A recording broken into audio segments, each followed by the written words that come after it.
অধ্যায় ৮ রসূলুল্লাহ সাল্লাল্লাহু আলাইহি ওয়াসাল্লামের পোশাক পরিচ্ছদ। পোশাক পরিধান করা কোনো ক্ষেত্রে ফরজ, কোনো ক্ষেত্রে হারাম, কোনো ক্ষেত্রে মুস্তাহাব, আবার কোনো ক্ষেত্রে মুবাহ। ফরজ পোশাক হল এতটুকু পরিধান করা যা দ্বারা সতর আবৃত করা যায়। মুস্তাহাব হল যার ব্যাপারে শরীয়ত উৎসাহ দান করেছে, যেমন ঈদে উত্তম পোশাক পরিধান করা। মাকরুহ ওই পোশাক যা পরিধান করতে উৎসাহিত করা হয়নি, যেমন ধনীদের সর্বদা ছিন্ন ও পুরাতন কাপড় পরিধান করা।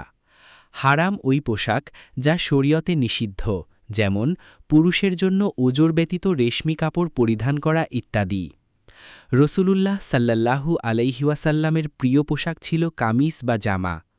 ৪৪ উম্মে সালামা রদিয়াল্লাহু থেকে বর্ণিত, তিনি বলেন, রসূলুল্লাহ সাল্লাল্লাহু আলাইহি ওয়াসাল্লাম পোশাক হিসেবে কামিজ বা জামা সর্বাধিক পছন্দ করতেন। ইবনু মাজাহ ৪০২৭। ব্যাখ্যা: বিভিন্ন হাদিসের ভিত্তিতে বোঝা যায় রসূলুল্লাহ সাল্লাল্লাহু আলাইহি ওয়াসাল্লাম বিভিন্ন ধরনের জামা পরিধান করতেন। তার কোনোটির দৈর্ঘ্য ছিল আখনু অবধি, কোনোটি কিছুটা ছোট যা হাঁটুর নিম্নভাগ পর্যন্ত ছিল, আবার কোনোটির হাতা হাতের আঙুলের প্রান্ত পর্যন্ত লম্বা, কোনোটির হাতা কিছুটা ছোট যা কবজি পর্যন্ত ছিল। পুরুষের পোশাক পরিধানের ব্যাপারে রসূলুল্লাহ সাল্লাল্লাহু আলাইহি ওয়াসাল্লাম একটি বিশেষ দিক অত্যন্ত গুরুত্ব প্রদান করেছেন। তিনি পুরুষের পোশাকের নিচের অংশ পায়ের গোড়ালি থেকে উপরে রাখার আদেশ করেছেন এবং গোড়ালির নিচে পাজামা, লুঙ্গি, জামা বা কোনো পোশাক পরিধান করতে হারাম ঘোষণা করেছেন। সর্বদা রসূলুল্লাহ সাল্লাল্লাহু আলাইহি ওয়াসাল্লামের লুঙ্গি ও জামা টাকনুর ওপরে থাকত। সাধারণত তিনি পোশাকের নিচের অংশ হাঁটু ও গোড়ালির বরাবর বা নিসফে সাক পর্যন্ত পরিধান করতেন। বিভিন্ন হাদিসে তিনি মুসলিম উম্মাহের পুরুষগণকে এভাবে পোশাক পরিধান করতে আদেশ করেছেন। সুতরাং মুসলিম পুরুষের জন্য স্বেচ্ছায় টাকনুর নিচে পোশাক পরিধান করা হারাম। আবু হুরায়রা, আবদুল্লাহ ইবনে উমর ও অন্যান্য সাহাবী কর্তৃক বর্ণিত হাদিসে রসূলুল্লাহ সাল্লাল্লাহু আলাইহি ওয়াসাল্লাম বলেন, যে ব্যক্তি দাম্ভিকতার সাথে নিজের পোশাক ঝুলিয়ে পরিধান করবে, আল্লাহ তাআলা কিয়ামতের দিন তার দিকে রহমতের দৃষ্টিতে তাকাবেন না। সহিহ বুখারী ৩৬৬৫, সহিহ মুসলিম ৫৫৭৮। মুসলিমের পোশাকের নীতি: ১. পুরুষের পোশাক রেশমি হবে না। ২. পোশাক সতর ঢাকার মতো হবে। ৩. পুরুষের পোশাক মহিলাগণ পরবে না, আর মহিলা পুরুষের পোশাক পরবে না। ৪. পোশাক যেন অহংকার প্রকাশার্থে না হয়। ৫. পুরুষেরা টাকনুর নিচে পোশাক পরিধান করবে না। ৬. ইচ্ছাকৃতভাবে কাফিরদের সাদৃশ্য অবলম্বনার্থে তাদের পোশাক পরিধান করা যাবে না। রসূলুল্লাহ সাল্লাল্লাহু আলাইহি ওয়াসাল্লাম তার জামার বোতাম খোলা রাখতেন। ৪৫ মুয়াদিয়া ইবনে কুররা রাদিয়াল্লাহু তার পিতা হতে বর্ণনা করেন, তিনি বলেন, আমি মুজাইনা গোত্রের একদল লোকের সাথে বায়াত গ্রহণ করার জন্য রসূলুল্লাহ সাল্লাল্লাহু আলাইহি ওয়াসাল্লামের কাছে উপস্থিত হলাম। এ সময় তার জামার বোতাম খোলা ছিল। আমি তখন বরকত লাভ করার জন্য জামার ফাঁক দিয়ে হাত ঢুকিয়ে মোহরে নবুয়াত স্পর্শ করলাম। আবু দাউদ ৪০৮০, মুসনাদে আহমদ ১৫৬১৯। ব্যাখ্যা: বিভিন্ন হাদিসের আলোকে মনে হয় যে রসূলুল্লাহ সাল্লাল্লাহু আলাইহি ওয়াসাল্লামের জামার বোতাম ছিল, তবে তিনি সাধারণত বোতাম লাগাতেন না। ফলে জামার ভেতর হাত প্রবেশ করিয়ে পিঠের মোহরে নবুয়াত স্পর্শ করা সহজ ছিল। তিনি ইয়েমেনি নকশি কাপড়ও পরিধান করতেন। ৪৬ আনাস ইবনে মালিক রাদিয়াল্লাহু হতে বর্ণিত, একদা নবী উসামা ইবনে জায়েদের কাঁধে ভর করে বাইরে বের হলেন। এ সময় তার দেহে পরা ছিল একটি ইয়েমেনি নকশি কাপড়। তারপর তিনি লোকদের নামাজের ইমামতি করেন। মুসনাদে আহমদ ১৩৭৮৭।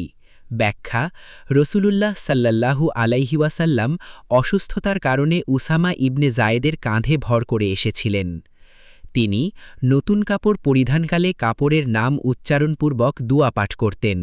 ৪৭ আবু সাঈদ খুদরি রাদিয়াল্লাহু থেকে বর্ণিত, তিনি বলেন, রসূলুল্লাহ সাল্লাল্লাহু আলাইহি ওয়াসাল্লাম যখন নতুন কাপড় পরিধান করতেন তখন কাপড়ের নাম পাগড়ি অথবা কামিজ অথবা চাদর ইত্যাদি উচ্চারণ করতেন। তারপর তিনি এ দুআ পড়তেন, অর্থাৎ, হে আল্লাহ, তোমারই জন্য যাবতীয় প্রশংসা, যেহেতু তুমি আমাকে তা পরিধান করিয়েছ। আমি তোমার কাছে এর কল্যাণ প্রার্থনা করছি, আরও কল্যাণ চাচ্ছি যে উদ্দেশ্যে এটা তৈরি করা হয়েছে তার। আর আমি তোমার শরণাপন্ন হচ্ছি এর যাবতীয় অনিষ্ট হতে এবং যে উদ্দেশ্যে তৈরি করা হয়েছে তার অনিষ্ট হতে।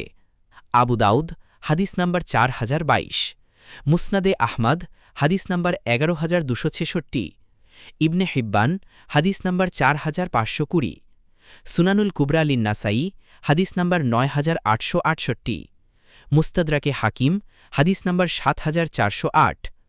ব্যাখ্যা: যখন রসূলুল্লাহ সাল্লাল্লাহু আলাইহি ওয়াসাল্লাম কোনো নতুন জামা পরিধান করতেন তখন আনন্দ প্রকাশার্থে তার নাম নির্ধারণ করতেন। যেমন বলতেন, আল্লাহ তাআলা আমাকে এই জামাটি বা পাগড়িটি দান করেছেন, তারপর দোয়া পাঠ করে পরিধান করতেন। রসূলুল্লাহের একটি প্রিয় পোশাক ছিল হিবারা। 48, আনাস ইবনে মালিক রাদিয়াল্লাহু থেকে বর্ণিত, তিনি বলেন, রসূলুল্লাহ সাল্লাল্লাহু আলাইহি ওয়াসাল্লামের নিকট সর্বাধিক প্রিয় কাপড় হল ইয়ামানের তৈরি চাদর হিবারা। সহিহ বুখারী হাদিস নাম্বার 5813, সহিহ মুসলিম হাদিস নাম্বার 5562, নাসাই হাদিস নাম্বার 5315, মুসনাদে আহমদ হাদিস নাম্বার 14140, সুনানুল কুবরা লিন্নাসাই হাদিস নাম্বার 9568।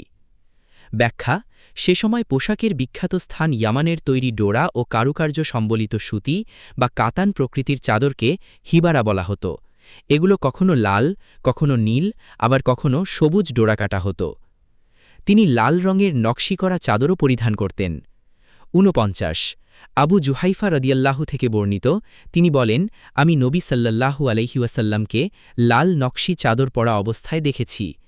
আজও যেন আমি তার উভয় গোড়ালির ঔজ্জ্বল্য প্রত্যক্ষ করছি। সাহিহ মুসলিম হাদিস নাম্বার 1147, মুসনাদে আহমদ হাদিস নাম্বার 18781। তিনি লাল হুল্লা কাপড়ও পরিধান করতেন। 50, বারা ইবনে আজিব রাদিয়াল্লাহু থেকে বর্ণিত, তিনি বলেন, লাল হুল্লা পরিহিত কাউকে আমি রাসূলুল্লাহ সাল্লাল্লাহু আলাইহি ওয়াসাল্লামের চেয়ে অধিক সুদর্শন দেখিনি, আর তার কেশ জুম্মা উভয় কাঁধে স্পর্শ করছিল।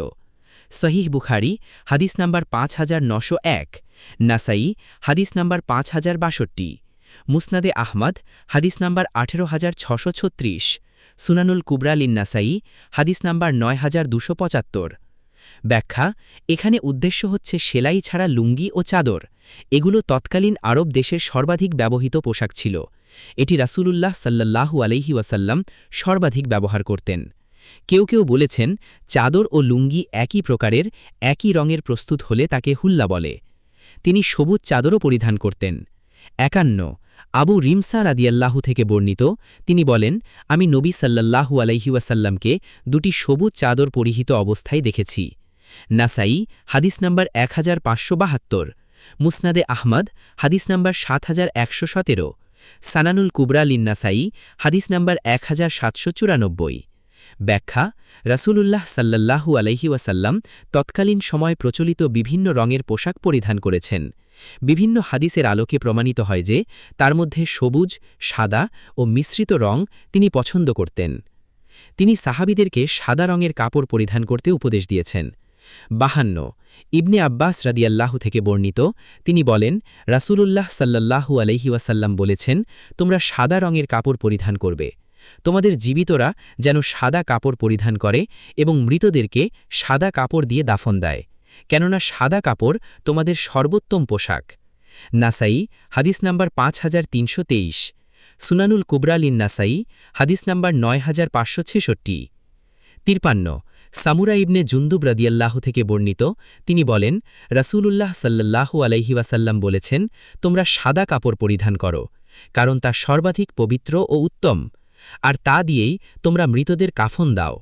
মুআজ্জামুল কাবির হাদিস নাম্বার 9664, সহিহ তারগিব ওয়াত তারহিব হাদিস নাম্বার 2027। তিনি কালো রঙের পশমি চাদরও পরিধান করতেন। 54, আয়েশা রাদিয়াল্লাহু আনহা হতে বর্ণিত, তিনি বলেন, একবার রাসূলুল্লাহ সাল্লাল্লাহু আলাইহি ওয়াসাল্লাম প্রত্যুষে বাইরে বের হন। তখন তার দেহে কালো পশমের একটি চাদর শোভা পাচ্ছিল। তিনি 68 অস্থিন বিশিষ্ট রুমি জুব্বা পরিধান করেছিলেন। মুগিরা ইবনে শুবা হতে বর্ণিত, তিনি বলেন, একবার রাসূলুল্লাহ সাল্লাল্লাহু আলাইহি ওয়াসাল্লাম ৮৬ অস্থিন বিশিষ্ট একটি রুমি জুব্বা পরিধান করেন। ব্যাখ্যা: রাসূলুল্লাহ সাল্লাল্লাহু আলাইহি ওয়াসাল্লাম যখন যে পোশাক পেয়েছেন তাই ব্যবহার করেছেন। তিনি সুতি, পশমি ও কাতানের তৈরি প্রভৃতি পোশাক ব্যবহার করেছেন। সবুজ, লাল, হলুদ, সাদা, কালো ও মিশ্রিত যখন যে রঙের পোশাক পেয়েছেন পরিধান করতেন, কারণ আরবে কোনো পোশাক তৈরি হতো না। এগুলো মক্কা মদিনার বাইরে সিরিয়া, ইয়ামান প্রভৃতি দেশে তৈরি হতো। তাই ব্যবসায়ীগণ যে পোশাক আনতেন তাই সাধ্যমতো ক্রয় করে বা উপহার হিসেবে যা পেতেন তাই ব্যবহার করতেন।